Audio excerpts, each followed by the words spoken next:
Recovery Church, Mitch Thompson here, alcoholic, redeemed by the blood of Christ, sharing just a snippet of my testimony so that you can see what it was like, what happened, and what it's like now. I was raised in a small town in Iowa. I was raised by loving parents who cared deeply for my sister, my brother, and I. And yet somehow, even though good education, great family life, just never felt like I fit in, insecure and fearful. And enjoyed athletics, was very good at them, but that didn't help. And academically, I was mediocre. But around 14, I started to experiment with alcohol and found a love.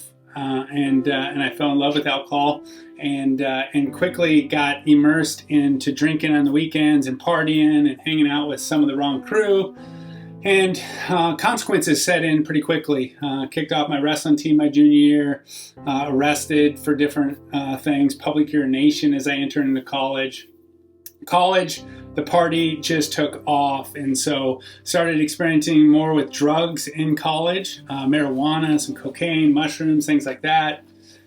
And but I was what you call a functional alcoholic. So I was able to go to class, get decent grades, keep my job, and continue my addiction. But in college, the blackout set in. It really spiraled out of control, kind of from a weekend standpoint. But unfortunately, for me, as I said, I never really hit a bottom, and so I just kept kind of drinking, knowing that there was more to life than this. And I moved to Florida after I finished college. And the party just took off from there, as you can imagine. And so it just continued on, spent most of my money on drinking and partying outside of just, making a living and paying the bills. And slowly I started to attain things. I had a house, I had a really good job, general manager of a sushi restaurant, had the girlfriend, had the brand new truck, and yet felt hopeless, felt empty, still felt that insecure and fearful. And so it was about that time I was arrested for felony possession of cocaine in Delray Beach, Florida. And I thought that was the straw that broke the camel's back. I was going to quit drinking now.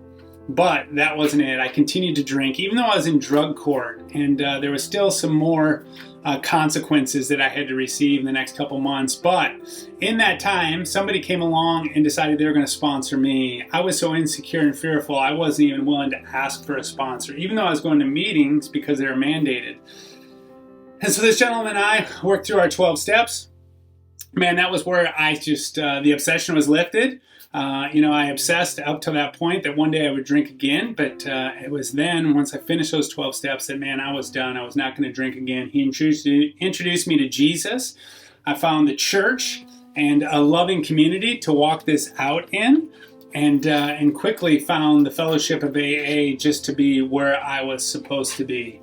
Near and dear to me, this was family, and so started walking alongside that journey with my sponsor. We opened some recovery houses, and God just did a beautiful work in me in this season. And then I found the Avenue Church, where I found my wife, quickly married my wife, and greatest gift outside of my salvation is my wife and my 2 children. I got 2 kids and a beautiful wife now, and only because of the program of AA and Jesus do I have these things. And so at the Avenue Church, I was continually called into greater things. So they asked me to be on the board of directors. I said, you got the wrong guy. And then it was to become an elder, and you definitely got the wrong guy. And then it was a pastor. But because of these faithful men walking alongside me and encouraging me, I kept stepping into these roles. And so I was the executive pastor at the Avenue Church for many years, and I got to step into leadership in recovery, started to celebrate recovery, and then also something called Recover and Redemption. And we were watching Recovery Church take off about this time, and Recovery Church was something that drew us in. And so in June of 2021, Recovery Church Delray Beach was launched. I launched this with an amazing team, and we watched God just absolutely blow our minds with how he showed up, and people came, and baptisms, and people being transformed and redeemed, and I getting to lead this with some other amazingly godly men. And so God is continuing to do this amazing work in me. Since then, I've joined Recovery Church Movement as a staff member, and I get to coach potential planters from across the country who want to plant recovery churches as we seek to have a recovery church in every city in this country and beyond. And so currently California, Newark, Delaware, and Fort Myers, Florida, and Nebraska, just a few that I get to walk alongside, and just blown away and humbled with this opportunity to do this. And as I continue to walk this journey out with Jesus, man, I am all about discipleship. I'm meeting with guys constantly, allowing men to speak into my life, for me to speak into their life.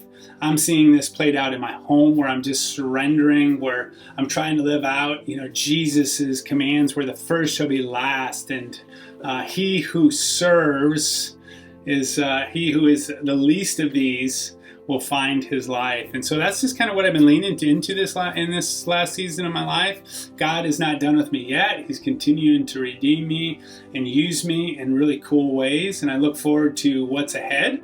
And for those of you who are watching out there, I hope this is a great encouragement to you, how just stepping into the program of Alcoholics Anonymous or whatever 12-step program, working through your 12 steps diligently, finding a local church where you can get involved and be discipled, what God can do with you and through you if you are just a vessel saying, hey, God, use me.